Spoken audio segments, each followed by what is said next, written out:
Yo, what up guys, OPTCG here, back at it again with a deck profile video. So today we're gonna do Don Quixote, Doflamingo. Insane artwork, still one of the best artworks in my opinion for the leaders. But yeah, Don 2, when attacking, rest 1 Don. Reveal 1 card from the top of your deck. If that card is the 7 Warlords of the Sea type character card with a cost of 4 or less, you may play that card, rested. So basically he attacks for 7 every time, you rest 1 Don and you just spam out the body. Insane good card, you can build up really quickly. And yeah, we have some good targets, so let's put you right here. So for our 1 cost, we will play of course 4 times Perona.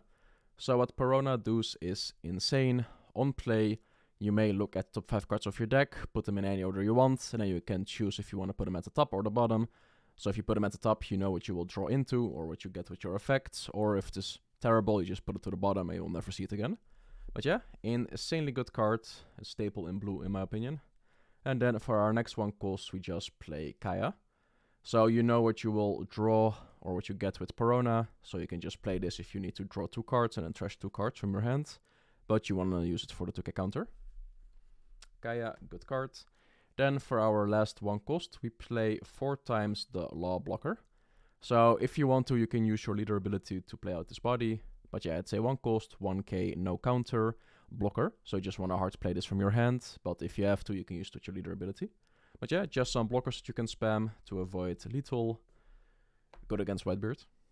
And then to our 3 costs, we only play 4 of them. We play, of course, the Don Quixote Doflamingo character card. This does the same as Perona, but it's a blocker. And it is counter. But yeah, 3 cost, 4k, 1000 counter, blocker, on play. Same, look at top 5, put them in order you want, top or bottom. So yeah, insane good cards, and just attach 1 Don or 2 Don so you can attack with it, depending on what you wanna, because you run a fair amount of blockers and counters. So you can just be aggressive if you want to. Then we go into our 4 costs, so here is where our leader shines. We play 4 times the Gecko Moria character from the starter deck. This card is insanely good because it's a 4 cost, a 5k, 1000 counter, and on play effect's insane.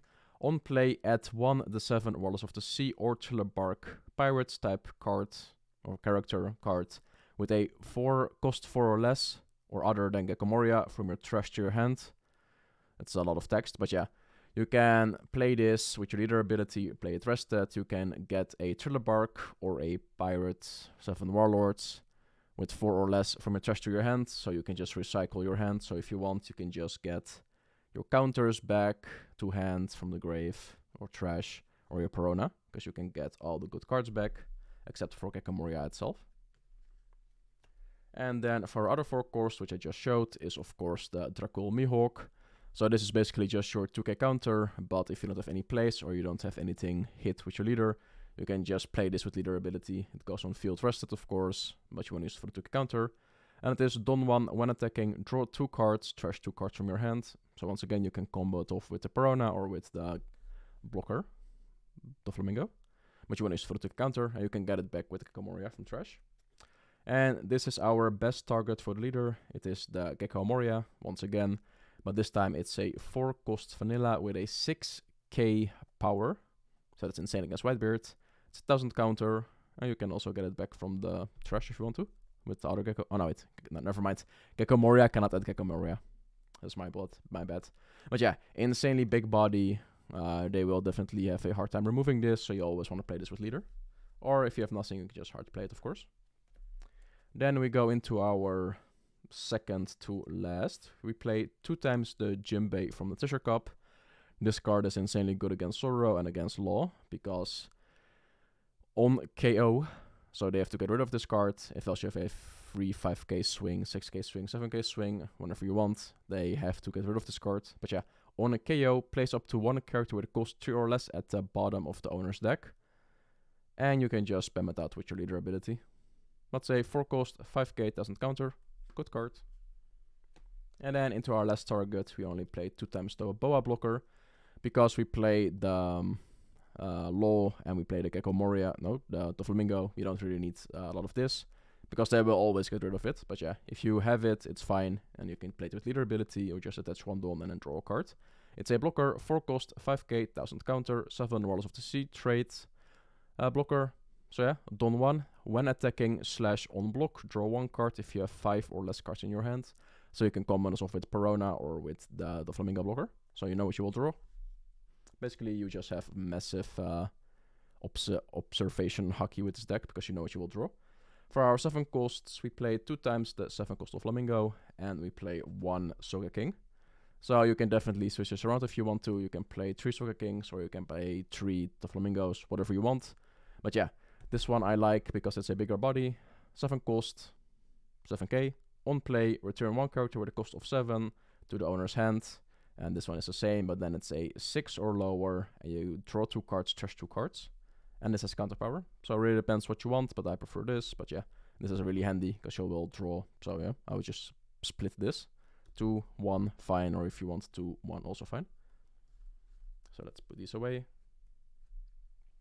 And then for our boss monster, we play 3 times the 9 cost Mihawk. This card is insane, especially in the new Sakazuki. So this card is really expensive now. But yeah, 9 cost, 9k on play. Place 1 character with a cost of 7 or less at the owner's bottom deck. So if they have an annoying card on the field, you play this, they go to the bottom. Bye bye, you'll never see that card again. You can just swing for big numbers. But yeah, we play 3 because there's no counter and you can definitely draw into whenever you want. And then we go into the events. We play a lot of events. We play 2 times Gum Gum Rain. Sometimes you don't really have any counter on hand, so you can just discard a non-counter and you play this because it's 0 cost, so you don't need Dons open. Insane. Counter, you may trash 1 card from your hand up to one of your leader or character, gain 3000 power during this turn. And then the trigger is return up to 1 character with a cost of 2 or less to the owner's hand. So you just want to have this in case you are big on non-counters in hand. Good card. Then we play another really good card. It's the Dragon Twister Demolition Breath. So this card is insane, especially when you play against Law or against Sorrow, but the trigger is even more insane. But yeah, you definitely want to play this from hand, and then just bouncing 1 cost. But yeah, 2 cost, counter up to one of your leader or character gains 4000 power during this battle, then place up to 1 character with a cost of 1 at the bottom of the owner's deck. And trigger is return up to 1 character with a cost of 6 or less to the owner's hand. So the trigger is insanely good, but if you play against Sorrow or Law, just keep it in hand, or against Whitebeard or something that uses Makino, or the other stuff that boosts up. Just have this in hand so you can bounce that and they will ruin their attack. For our 4 cost events, we play of course 4 times 3000 worlds. Yeah, blockers, annoying cards, 5 or less, just return them back to hand. Oh no, to the bottom of the owner's deck, my bad. And then the trigger is place up to 1 character with a cost of 3 or less at the bottom of the owner's deck. So yeah, you just want to play this from hand, unless you have a trigger and they have a blocker that's like 3 or less. You can just bottom deck it and then go for game. But yeah, really good card to clear up the board. And you will spam out your bodies, so that's insane. And then for our last 4 cards, you know it, I know it, everyone knows it. We play 4 times the Gum Gum Red Rock. So with the 10 cost Big Mom, 8 cost Katakuri, with the Flamingo 10 cost, with Yamato, etc., 9-beard, and Ace, or whatever cards. You just pay 6 Dons, bottom any card you want. Doesn't have a requirement, so this is insanely good. This hits what Mihawk cannot hit. And the trigger is place up to 1 character of cost of 4 or less to the bottom of the owner's deck. So once again, you don't really want to use a trigger unless you come in a situation that you trigger this from life and then you have a blocker. You just play this, bounce it, and then try to go for game. So yeah, that's the deck list for this deck. Sadly, not really some support we have gained in the last sets. I really hope this leader gains more support, or we get a similar leader. But damn, this artwork is just so insane. I really love this artwork, as you might know. But yeah, if you like the video, give it a like. If you dislike it, dislike it. If you want to see more content, subscribe. And don't worry for the gym base, the final championship in January, they will reprint it. So you have more chances to get it. But yeah, thanks for watching. See you guys in the next video. Peace.